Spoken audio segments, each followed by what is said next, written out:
நான் சமைக்க ஆரம்பிச்சேன்னா எல்லாரும் வாயில எச்சுதான் ஊறும்.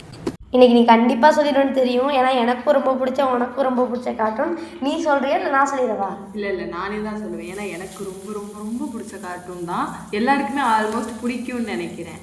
யாரெல்லாம் நருட்டோ பார்ப்பீங்கன்னு தெரில, பட் நாங்கள் 2 பேரும் நருட்டோவோட தீவிர ரசிகர்கள் இல்லையாடா. ஸோ நருட்டோக்கு ரொம்ப பிடிச்ச ராமன் நூடுல்ஸ் தான் செய்ய போகிறோம். எங்ககிட்ட இருக்க திங்ஸ் வச்சு தான் பண்ண போகிறோம். ஸோ அவுட்புட் எப்படி இருக்குன்னு தெரியலை. So wait and watch. எத்தனை சோடா?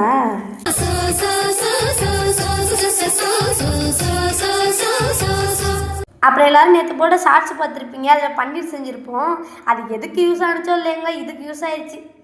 யாரெல்லாம் ஷார்ட்ஸ் பார்த்து இந்த வீடியோ பார்க்க வந்தீங்களோ அவங்கெல்லாம் ரெட் ஹார்ட் கமெண்ட் பண்ணுங்கள். யாருக்கெல்லாம் நருட்டோ பிடிக்குமோ அவங்க நருட்டோன்னு கமெண்ட் பண்ணிவிட்டு லைக் அண்ட் சப்ஸ்கிரைப் பண்ணுங்கள். வாங்க ரெசிபிக்குள்ளே போகலாம்.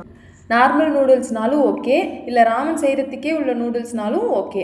ஏதாச்சும் ஒன்று எடுத்து ப்ளெயின் வாட்டரில் உப்பு ஆயில் சேர்த்து நல்லா பாயில் பண்ணிவிட்டு நூடுல்ஸ் மசாலா சேர்த்து பாயில் பண்ணிக்கோங்க.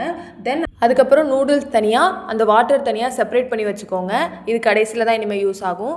அதுக்கடுத்து பன்னீர் நாங்கள் செஞ்சோன்னு சொன்னோம் இல்லையா, அந்த பன்னீர் எடுத்துருக்கோம். நீங்கள் வேணால் சிக்கன் எடுத்துக்கோங்க. எங்ககிட்ட இப்போதைக்கு பன்னீர் தான் இருக்குது. ஸோ நாங்கள் பன்னீர் எடுத்துக்கிட்டோம்.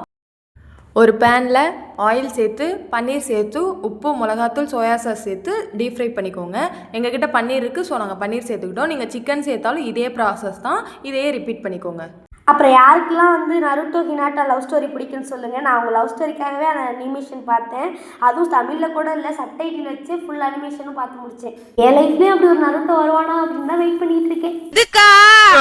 அதுக்கெல்லாம் நீ சரிப்பட்டு வர மாட்டேன். நான்லாம் கக்காஷி ஃபேன்ப்பா. எனக்கெல்லாம் கக்காஷி தான் ரொம்ப பிடிக்கும். நான் நருட்டோ ஃபுல்லாக பார்க்குறதே கக்காஷிக்காக தான். எனக்கு அப்போ கக்காஷி மேலே தான் ஹெல்ப் பண்ணிடுவேன்.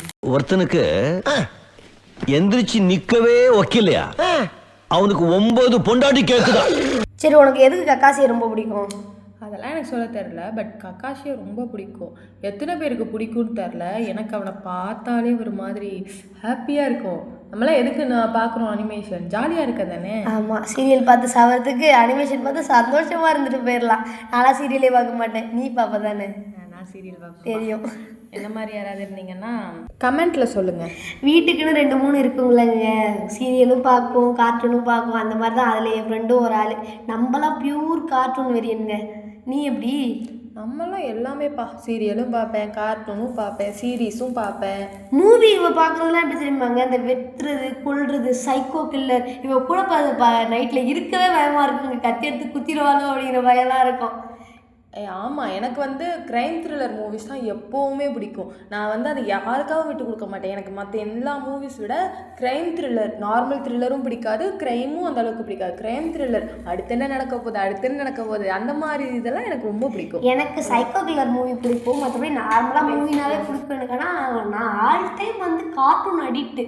நான் சின்ன பிள்ளையா இருக்கும் போதெல்லாம் நான் கார்ட்டூன் பார்க்கும்போது யாராவது இப்படி நடுவில் வந்துட்டு போனால் கூட நான் டிவி தான் பார்த்துட்டு இருப்பேன். அவங்க வந்துட்டு போனதே எனக்கு தெரியாது, தெரியுமா இல்லையா? அந்த டிவி ஆஃப் பண்ணும்போது யாரும் போனாங்களே, ஏதோ கிளாஸ் ஆனிச்சுல அப்படிங்கிற ஃபீலே இருக்கும். அந்த அளவுக்கு அடிக்டாக இருந்திருக்கேன்.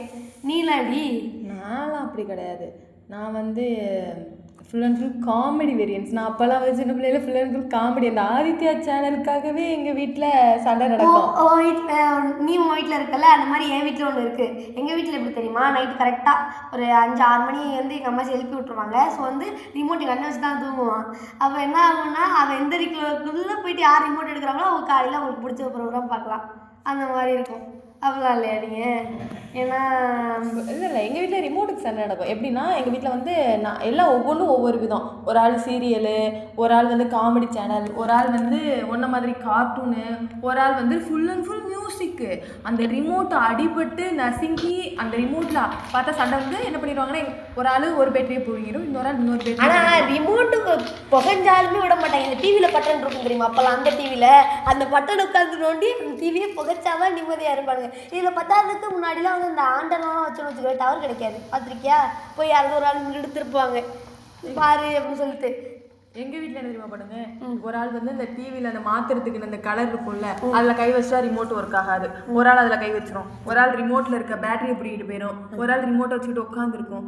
கடைசியில் அந்த அடிப்பட்டு அந்த டிவி யாரும் பார்க்க முடியாது. கடைசியில் பெரிய சண்டையாகி ஒன்று டிவியை ஆஃப் பண்ணி போட்டுருவாங்க எங்கள் வீட்டில். அப்படி இல்லைன்னா யாராவது ஒரு ஆள் உதப்படுவோம். மேக்ஸிமம் நான் தான் சரி வாங்குவேன். சண்டைக்கு எனக்கு சம்மந்தமே இருக்காது, ஆனா நான் தான் அடி வாங்கிட்டு உட்காந்துருவேன். தெரியுமே, ஏன்னா உங்க வீட்டுல இருக்கிறதுல நீ தான் ஒரு இளிச்சவாயி. நான் மட்டும் நான் இழுத்தவாடா, ராத்திரிலாம் படுத்தா தூக்கமே வர மாட்டேங்குது. சரி வாங்க ரெசிபியை கம்ப்ளீட் பண்ணுவோம். இந்த கேப்பில் ஒரு எக்கை பாயில் பண்ணி 2ஆக கட் பண்ணி வச்சுக்கோங்க. ஒரு பவுலில் ஃபஸ்ட்டு பூண்டு, சில்லி ஃப்ளேக்ஸ், கொஞ்சம் உப்பு எல்லாம் சேர்த்துட்டு நல்லா ஒரு தடவை மிக்ஸ் பண்ணி வச்சுக்கோங்க. அதுக்கப்புறமா நல்லா எண்ணெயை சூடு பண்ணி அந்த எண்ணெயை அதில் ஊற்றுனீங்க அப்படின்னா அந்த எண்ணெயிலே அது எல்லாமே வெந்துடும். இதுக்கப்புறமா நீங்கள் என்ன பண்ணணுன்னா, அந்த நூடுல்ஸ் நம்ம பிரித்து வச்சுருந்தோம் இல்லையா, தண்ணி தனியாக நூடுல்ஸ் தனியாக, அதை ஃபஸ்ட்டு நூடுல்ஸ் தண்ணி ஊற்றிட்டு அது மேலே நூடுல்ஸ் வைக்கணும். அதுக்கடுத்து மேலே நம்ம டெக்கரேஷனுக்காக என்ன வேணால் வச்சுக்கலாம். ராமன் நூடுல்ஸில் நிறையா வைக்கலாம், அது என்ன மாதிரியான ஐட்டம்ஸ் வேணால் இருக்கலாம். நான் வேணால் ஒரு சில பொருள் சொல்கிறேன், உங்ககிட்ட இருந்துச்சு அப்படின்னா நீங்கள் அதை வச்சுக்கோங்க. ஆக்சுவலாக நாங்கள் இதில் வந்து கேரட் வச்சுருப்போம்.